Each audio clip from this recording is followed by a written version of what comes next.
సుమన్ టీవీలో మీ business promotions కోసం ఈ కింది నెంబర్ను సంప్రదించగలరు. నమస్తే, వెల్కమ్ టు విష్ణు టాక్స్. నేను మీ విష్ణు. ధనుర్మాసం రానే వచ్చేస్తుంది. ధనుర్మాసం అంటే అందరికీ ముందుగా గుర్తుకు వచ్చేది తిరుప్పావై పాశురాలను ఆలపించడం, గానం చేయడం. అసలు ఈ తిరుప్పావై అవతారిక ఎలా జరిగింది, ఎందుకు ఈ ధనుర్మాసం నెల రోజుల పాటు అన్ని వైష్ణవ ఆలయాలలో సుప్రభాతానికి బదులుగా తిరుప్పావైని గానం చేస్తారు?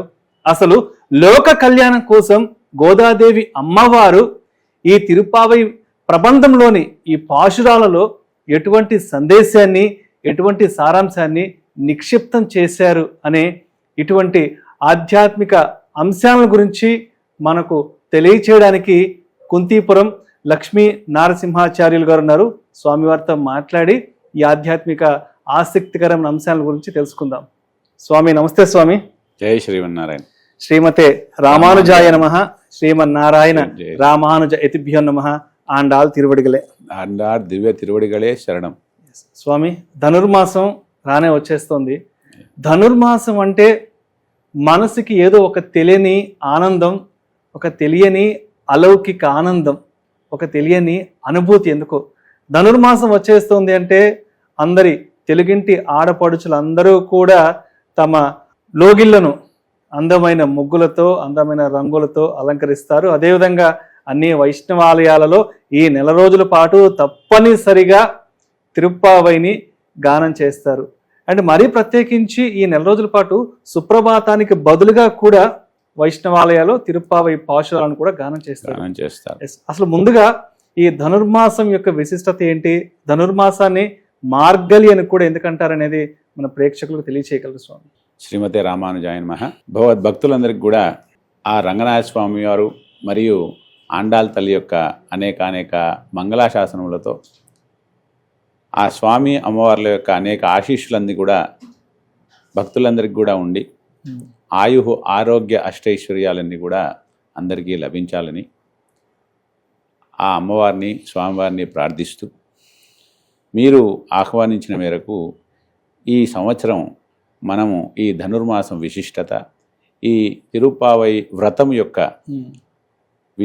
విశేషాలన్నీ కూడా తెలుసుకొని తద్వారా మనం అందరం కూడా ఏదైనా విషయం ఉందనుకోండి, అందులో ఉన్నటువంటి విషయాలను తెలుసుకోకుండా ఆచరణ చేశామనుకోండి మనకేం అర్థం కాదు. కానీ అందులో ఉన్నటువంటి విశేషం అంతా కూడా తెలుసుకొని మనం దాన్ని చేస్తూ ఉంటే అందులో ఉన్నటువంటి ఆనందము, అందులో ఉన్నటువంటి మనము అందులో ఇంకా ఏ విధంగా చేస్తాము అనేటువంటి ఆతృత ఇవన్నీ కూడా చాలా విశేషంగా ఉంటాయి. కాబట్టే ఇది మనకు ద్రావిడ ప్రబంధం అంటారు. అంటే తమిళ్లో ఉంటాయి ఈ యొక్క పాశురాలన్నీ కూడా. 12 మంది ఆళ్వార్లు మనకు ఈ యొక్క ద్రావిడ ప్రబంధం, దివ్య ప్రబంధం అంటారు. 4000 పాశురాలు మనకు 12 మంది ఆళ్వార్లు అనుగ్రహించారు. ఆ 12 మంది ఆళ్వార్లలో కూడా మనకు కేవలము ఒకే ఒక మహిళా ఆళ్వార్లుగా మనకు ఆండాల్ తల్లి ఉన్నారు. కాబట్టి ఆండాల్ తల్లి 2 ప్రబంధాలను మనకు అనుగ్రహించింది. నాచియార్ తిరుమజి అనేటువంటి ఒక ప్రబంధము, తిరుప్పావై అనేటువంటిది ఇంకొక ప్రబంధం. ఈ 2 ప్రబంధాలను కూడా మనకు ఆండాల్ తల్లి అనుగ్రహించింది. అయితే అందులో తిరుప్పావై ఇంకా విశేషం ఏంటంటే, మనము 2గా ఒకవేళ మనం చూస్తే మనకు రాత్రి పగలు 2 ఉంటాయి. అయితే రాత్రిపూట తామసమైనటువంటి ప్రవృత్తులన్నీ కూడా మనలో మేల్కొని ఉంటాయి. పగల్లో రాజసమైనటువంటి ప్రవృత్తులన్నీ కూడా మేల్కొని ఉంటాయి. అయితే ఒకవేళ మనకు మన సాంప్రదాయం ప్రకారం చూసినట్టయితే కాలాన్ని మన సాంప్రదాయంలో 2 విధాలుగా మనము చేస్తాం. సంవత్సరాన్ని చూసుకుంటే, ఒక సంవత్సరం తీసుకుంటే దాన్ని ఉత్తరాయణము, దక్షిణాయనము అని 2 విధాలుగా మనము విభజిస్తారు మన పెద్దలు. అందులో దక్షిణాయనము అంటే దేవతలందరూ కూడా నిద్రించేటువంటి సమయంగా పరిగణిస్తారు. ఉత్తరాయణం కాలం అంతా కూడా దేవతలు మేల్కాంచి ఉన్నటువంటి కాలంగా పరిగణిస్తారు. అయితే మానవుని జీవితాన్ని కూడా మొత్తం పరిగణనలోకి తీసుకుంటే ఒకటే రాత్రి ఒకటే పగలు. మనకు నిత్యం కూడా భౌగోళికంగా ఒక రాత్రి పగలు 24 గంటలు అవుతుండొచ్చు కనుక, కానీ జీవితాన్ని కూడా మొత్తాన్ని పరిగణనలోకి తీసుకుంటే ఒకటే రాత్రి ఒకటే పగలు. రాత్రి ఏంటి అంటే అంధకారంలో ఉన్నటువంటి దాన్ని రాత్రి అంటాం. అంటే మనకు భగవంతుని ఎడల మనస్సు కలగనంత వరకు మనకు రాత్రే. ఎప్పుడైతే భగవంతుని ఎడల మన మనస్సు చేరుకుంటుందో దాన్ని పగలు. ఒకసారి మనకు పగలు వచ్చింది అంటే భగవంతుని యందు మన మనస్సు లగ్నమైంది అంటే ఇక మళ్ళీ రాత్రి రానే రాదు. కాబట్టి ఈ విధంగా ఉత్తరాయణము దక్షిణాయనము అనేటువంటి 2 విషయాల్లో ఈ యొక్క ధనుర్మాసము మనకు చాంద్రమానము సౌరమానము అనేటువంటి 2 ప్రక్రియలు ఉన్నాయి దక్షిణ దేశంలో.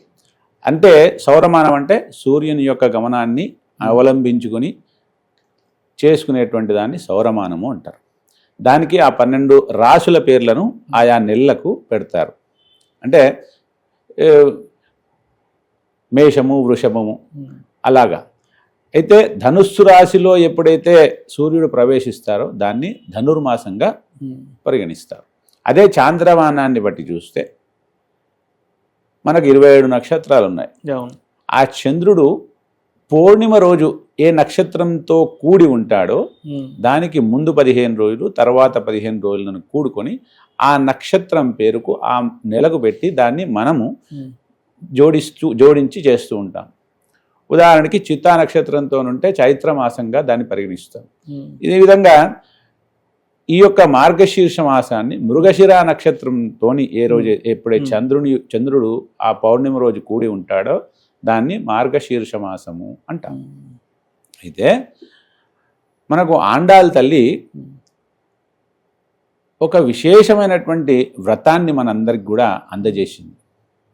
దాన్ని తిరుప్పావై వ్రతము అని, శ్రీవ్రతము అని, ధనుర్మాస వ్రతము అని ఇలా వివిధ పేర్లతో అందరూ కూడా మన పెద్దలు మనకు అనుగ్రహిస్తారు. అయితే ఈ యొక్క వ్రతాన్ని చేయడానికి గల పూర్వభాగము అంతా కూడా ఎందుకు చేసింది, అది ఈ ధనుర్మాసము అంటే ఈ కాలంలోనే ఎందుకు ప్రారంభించింది అంటే, సాధారణంగా చూస్తే మనం ఏదైనా కార్యక్రమం మంచి కార్యం చేయాలనుకోండి ఓ ముహూర్తం చూసుకుంటాం. అది మనలాంటి సాధారణమైనటువంటి మనుషులకు ఒక ముహూర్తం కావాలి. కానీ మహానుభావులు ఆచార్య తుల్యులైనటువంటి వారికి ముహూర్తము తనంతల తానే వారి దగ్గరికి చేరుకుంటుంది. వారు అనుకున్నదే ముహూర్తంగా పరిగణిస్తుంది. ఆ విధంగా మనకు ఒకసారి మనము అమ్మవారి యొక్క వృత్తాంతాన్ని దగ్గరికి వెళ్ళినట్టయితే, అమ్మవారు గోదాదేవి శ్రీవెల్లిపుత్తూరు అనేటువంటి ఇప్పుడు తమిళనాడులో ఉన్నటువంటి మదురైకి ఒక 80 కిలోమీటర్ల దూరంలో ఉన్నటువంటి ఒక గ్రామంలో ఒక తులసి వనంలో లభించింది. అమ్మవారికి అయోనిజ అని అంటారు. అయోనిజలు అంటే వీరందరూ కూడా సాధారణంగా మనం అందరం కూడా జన్మించిన రీతిగా వీరందరూ కూడా జన్మ తీసుకోలేదు. అంటే తల్లి గర్భం నుంచి కాకుండా, యోని అంటే గర్భం నుంచి, అయోనిజలు అంటే గర్భం నుంచి కాకుండా ప్రత్యక్షమైనటువంటి వారు వీరందరూ కూడా. అంటే ఉదాహరణకు సీతమ్మ వారు భూమిలో దొరికారు. ఎలా దొరికారు? భూమిలో ఆ క్షేత్రంలో చేస్తూ ఉండగా వ్యవసాయ కార్యక్రమం చేస్తున్నప్పుడుగా లభించారు. వారిని కూడా అయోనిజ అంటే కారణ జన్ములు అని కూడా అంటారు. కారణ జన్ములు అంటే ఏదో ఒక కారణం కొరకు భూమి మీద అవతరించడం, ఆ కారణాన్ని నిర్ణయం కాగానే వారికి ఇంకెక్కడేం పని ఉండదు, వెళ్ళిపోతారు. అలా చాలామంది.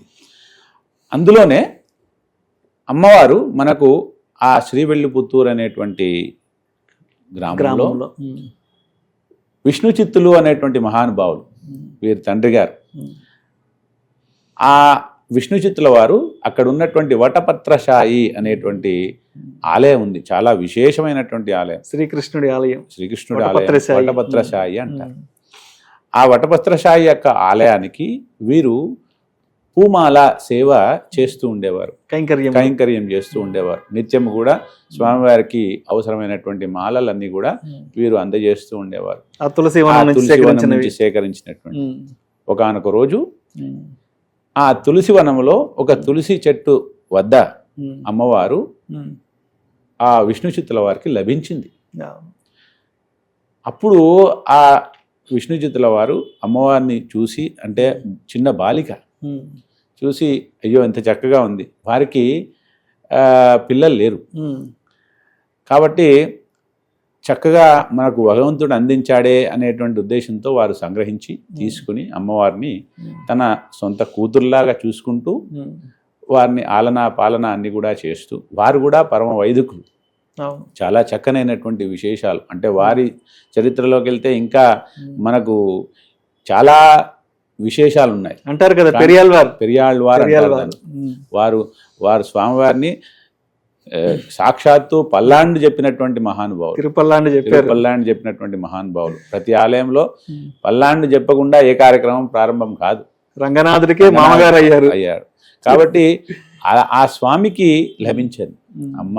అయితే ఆ స్వామి చెంత పెరుగుతూ వారికి అన్ని విశేషాలు తెలుసు కాబట్టి భాగవతం, రామాయణం ఇలా అన్ని కూడా అమ్మవారికి వివరిస్తూ పెంచడం వల్ల అమ్మవారికి కూడా అనేకమైనటువంటి ఆధ్యాత్మిక విషయాలన్నీ కూడా అవలంబించాయి. వారు చక్కగా ఈ విషయాలన్నిటిని కూడా అనుకరించి తాను తెలుసుకొని అందులో లీనమైపోయి ఆధ్యాత్మికంగా చాలా విశేషంగా ఎదిగింది తల్లి. అయితే మరి ఈ వ్రతం ఎక్కడి నుంచి ఉద్భవించింది? ఈ వ్రతం ఇలా చేయాలని ఎందుకు అనిపించింది అంటే, భగవంతుని ఏ విధంగా ఆరాధన చేయాలి, ఆరాధన చేయాలి అంటే ఎలా చేయాలి అని అమ్మ ఆలోచన ప్రారంభమైంది. ఆ ఆలోచనలో మరి భాగవతాది గ్రంథాలన్నీ కూడా తన తండ్రి గారి చేత విన్నటువంటి ఆండాళ్ళ తల్లికి ఆ భాగవతంలో ఒకానొక సన్నివేశాన్ని అమ్మ గ్రహించడం జరిగింది. అదేంటంటే, రేపల్లెలో ఎక్కడైతే శ్రీకృష్ణ పరమాత్మ యొక్క రేపల్లెలో వారు ఉన్నప్పుడు ఎడబాటు కలిగింది. ఎందుకు అంటే, ఆ గోపికలను శ్రీకృష్ణ పరమాత్మను కలవకుండా వారి తల్లిదండ్రులు వారిని నిర్బంధించారు. అలా నిర్బంధించడం వల్ల అక్కడ కాలం అంతా కూడా చక్కగా కాకుండా వారికి అనావృష్టి, వర్షాలు కురవకుండా వారికి చాలా ఇబ్బంది అంతా కూడా ఎదుర్కోవాల్సి వచ్చింది. అలాంటి పరిస్థితుల్లో మళ్ళీ శ్రీకృష్ణ పరమాత్మనే ఈ విధంగా కాత్యాయని వ్రతాన్ని ఆచరించమని చెప్పి వారందరికీ చెప్పాడు. గోపికలందరికీ దేవదేవుడు సూచించాడు. ఆ కాత్యాయని వ్రతం అవలంబించడానికి మీరు ఉదయాన్నే నా భవనానికి చేరుకొని దానికి కావలసినటువంటి పరికరాలన్నీ కూడా నేను మీకు అందజేస్తాను. తద్వారా మీరు మళ్ళీ ఆ వ్రతాన్ని అవలంబిస్తే చక్కగా ఈ సమృద్ధి అంతా కూడా కలుగుతుంది అని స్వామి చెప్పడం వల్ల వారందరూ కూడా ఆ యొక్క కాత్యాయని వ్రతాన్ని ఆచరించారు. అయితే అమ్మవారు ఈ విషయాన్ని అంతా కూడా తెలుసుకున్న తల్లి, నేను కూడా ఈ యొక్క కాత్యాయని వ్రత చేస్తాను, అవలంబిస్తాను అనేటువంటి నిర్ణయానికి వచ్చింది. కానీ ఇప్పుడు అదేమో రేపల్లె ద్వాపర యుగం, ఇదేమో కలియుగం. సమయమా కాదు, అప్పుడున్నటువంటి ప్రదేశము కూడా కాదు. అదేమో ద్వారక, రేపల్లె, ఇక్కడేమో అమ్మవారు శ్రీవెల్లిపుత్తూరులో ఉంది. మరి సమయము కాదు, ప్రదేశము కాదు, ఏ విధంగా చేయాలి అంటే అమ్మవారు అనుకుని, ఎక్కడైతే నేను ఉన్నటువంటి ఈ ఊరునే రేపల్లెగా, ఇక్కడ నా చుట్టూ ఉన్నటువంటి నా స్నేహితులే గోపబాలికలుగా. ఇక్కడ ఉన్నటువంటి వటపత్రశాయి యొక్క ఆలయమే నందగోపుని యొక్క భవనముగా, నందగోపుని యొక్క భవనముగా, అదే భవనములో ఉన్నటువంటి స్వామినే నేను అర్చన చేస్తూ ఈ యొక్క వ్రతాన్ని ఆచరిస్తాను అంటూ తనను తాను ఒక గోపికగా, తను ఉన్నటువంటి ఆ ఊరునే ఒక రేపల్లెగా, శ్రీవిల్లిపుత్తూరునే రేపల్లెగా, అక్కడ ఉన్నటువంటి తన స్నేహితురాళ్లనే గోపబాలికలుగా భావించి ఈ యొక్క వ్రతాన్ని ఆచరణ చేసింది. అలాగా ఈ వ్రతాన్ని ఒక అంకురం అంటే శ్రీకారం అలా అనుకొని ప్రారంభం చేసింది అమ్మ. అయితే చక్కగా ఈ యొక్క కాలాన్ని ఏర్పాటు చేసుకుంది. అంటే కాలమే తనకు అనుకూలంగా వచ్చింది. ఈ కాలానికి విశేషం కూడా ఉంది. ఏంటంటే ఎండాకాలం వెళ్ళిపోతుంది, వర్షాకాలం వెళ్ళిపోతుంది, తర్వాత శీతాకాలం వస్తుంది. అయితే ఎండలు తీవ్రంగా ఉంటాయి, వర్షాకాలంలో వర్షాలు పడుతూ ఉంటాయి, చలికాలంలో చలి ఉంటుంది. కానీ ఈ కాలం ఏదైతే ఈ నెల రోజులు ధనుర్మాసం కాలం ఉంటుందో అటు ఎండ కాకుండా వర్షము కాకుండా ఇటు చలి ఇంకా తీవ్రతగా కాకుండా సమశీష్టం అంటే చక్కగా అన్ని వాతావరణం కూడా చాలా విశేషంగా అనుకూలించేటువంటి సమయం. ఇంకో విధంగా చూస్తే రైతులు కర్షకులు చాలా కష్టపడి తమ పండించినటువంటి పంటలన్నీ కూడా చేతికొచ్చి వారికి ధనధాన్యం అంతా కూడా వచ్చేటువంటి ఇంటికి తెచ్చుకునే సమయం కూడా ఇదే. కాబట్టి ఇంత చక్కనైనటువంటి సమయం ఇంకా ఏది ఉంటుంది? అందుకనే భగవంతుడు కూడా చెప్పాడు, మాసానాం మార్గశీర్షం, అంటే మాసాల్లో నేను శీర్షం వంటి వాడిని, మార్గశీర్షం వంటి వాడిని. కాబట్టి ఇంకోటి అందులోనే ఉంది మార్గశీర్షము, అంటే మార్గాలకి ఒక శీర్షం అంటే తల లాంటిది.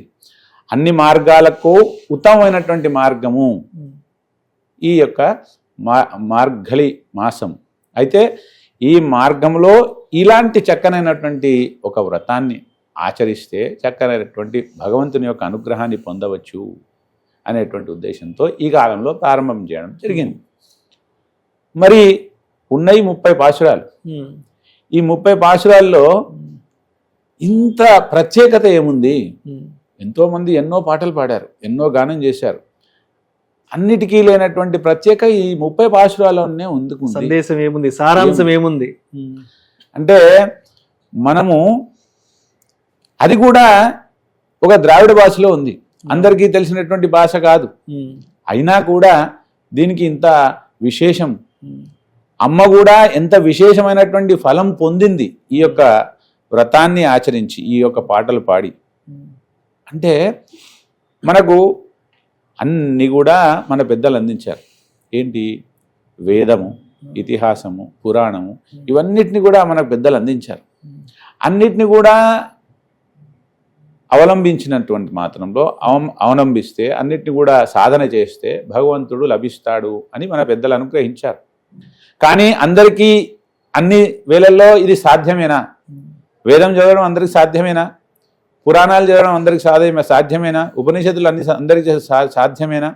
చదివినా వేదం చదివిన వాడు అర్థం అంతా కూడా తెలుసుకుంటాడా? ఉపనిషత్తులు అర్థం తెలుసుకుంటాడా? ఏది సాధ్యమైనటువంటి ఒక జన్మకు కాదు కదా, ఎన్ని జన్మలు ఎత్తినా కూడా సాధ్యమైనటువంటి విషయం కాదు.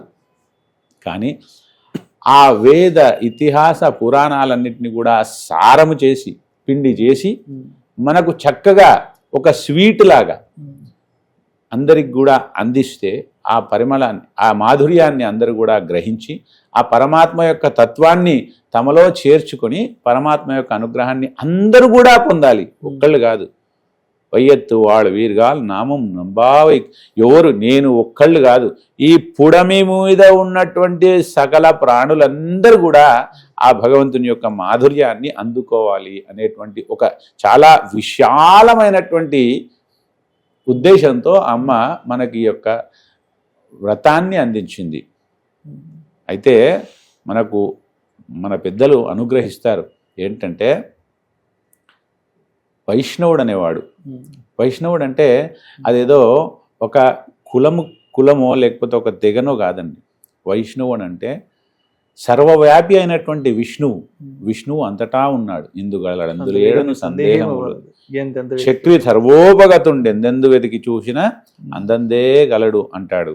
అయితే అలా సర్వవ్యాపి అయినటువంటి విష్ణువును ఎవడైతే ఆరాధన చేస్తాడో వాడు వైష్ణవుడే అంటాడు. అలాగా విష్ణువును ఆరాధన చేసిన వాడందరూ కూడా వైష్ణవులే. కుల మత జాతి విభేదాలన్నీ కూడా పట్టించుకోకుండా కేవలం విష్ణువును ఆరాధన చేసిన వాడు వైష్ణవుడు. అంటే ఆయన నామాన్ని స్మరించేంత మాత్రాన్ని వైష్ణవుడు అవుతాడు.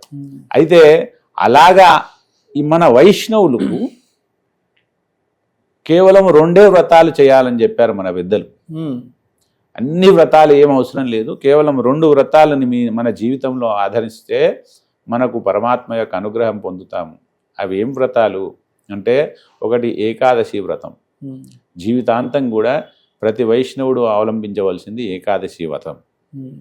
ప్రతి ఏకాదశికి కూడా స్వామితో వాసము చేయాలి. ఉపవాసం అంటే మనం కడుపును ఎండబెట్టుకొని చేసుకునేదిగా ఒకటి కాదు, కానీ ఉపవాసము భగవంతునికి దగ్గరగా చేరడం, భగవంతుని యొక్క నామస్మరణతే గడపడాన్ని ఉపవాసము అంటారు. అంతేగాని ఆకలితో అలమటించడం అది ఒక మార్గం. కానీ అయితే భగవన్నామ స్మరణ చేస్తున్నాం అనుకోండి, మీకు ఆకలి కాదు. ఒకసారి మీరు కూడా ప్రాక్టీస్ చేయండి, తెలుస్తుంది. పొద్దున్న నుంచి ఏదో ఒక పూజా కార్యక్రమం చేస్తున్నారనుకోండి, మనకు సాయంత్రం అయిపోద్ది కానీ మనకు ఆకలి కాదు. ఆయన చింతనలో ఉంటే మరి ఏది గుర్తుకు రాదు. కాబట్టి భగవన్నామ స్మరణ, ఉపవాసము, స్వామి దగ్గర స్వామి యొక్క నామ ఆచరణ చేస్తుంటే ఇంకా వేరే ఏది కూడా మనకు అవసరం లేదు. కాబట్టి అది ఉపవాసం. ఏకాదశి రోజు ఖచ్చితంగా ప్రతి ఏకాదశికి చేయవలసింది. ఇంకొకటి శ్రీవ్రతం, ఈ తిరుప్పావై వ్రతం. ఈ 2 వ్రతాలు మాత్రమే భగవంతుని యొక్క అనుగ్రహం కొరకు ప్రతి వైష్ణవుడు కూడా చేయవలసినవి. కాబట్టి ఇంత విశేషమైనటువంటి ఈ యొక్క వ్రతము అందరూ కూడా ఆచరించి ఆ దేవదేవుని యొక్క మహానుభావుని పరమాత్మ యొక్క అనుగ్రహాన్ని పొందడానికి ఒక చక్కనైనటువంటి మార్గము మనకు ఆండాళ్ళ తల్లి అనుగ్రహించింది. దీన్ని మనం అందరం కూడా ఆచరించి ఆ స్వామి యొక్క అనుగ్రహాన్ని పొంది మనం అందరం కూడా తరించవలసిందిగా అందరూ కూడా ఎవరు దీన్ని జాతి మత కులము అనేటువంటి విభేదాలు ఏవి కూడా దీనికి అడ్డం రావు. అందరూ కూడా చక్కగా ఇందులో పాల్గొని ఆచరించవచ్చు, అందరూ కూడా తరించవచ్చు. కాబట్టి ఇలాగా ఈ యొక్క వ్రతాన్ని మనకందరికి కూడా ఆండాళ్ళ తల్లి అనుగ్రహించారు. అలాగే స్వామి, ధన్యవాదాలు స్వామి. జై శ్రీమన్నారాయణ. ధనుర్మాసం యొక్క విశిష్టత గురించి, అదేవిధంగా తిరుప్పావై పాశురాలలో గోదాదేవి ఎటువంటి ఆంతర్యాన్ని, ఎటువంటి సందేశాన్ని పొందుపరిచి మనందరికీ అందించారు అనే అటువంటి ఆధ్యాత్మిక ఆసక్తికరమైన అంశాల గురించి చాలా చక్కగా మన సుమన్ టీవీ ప్రేక్షకులకు తెలియజేశారు. ధన్యవాదాలు స్వామి. జై శ్రీమన్నారాయణ. జై శ్రీమన్నారాయణ. శ్రీమతే రామానుజాయ నమః. ఆండాళ్ దివ్య తిరువడిகளே శరణం.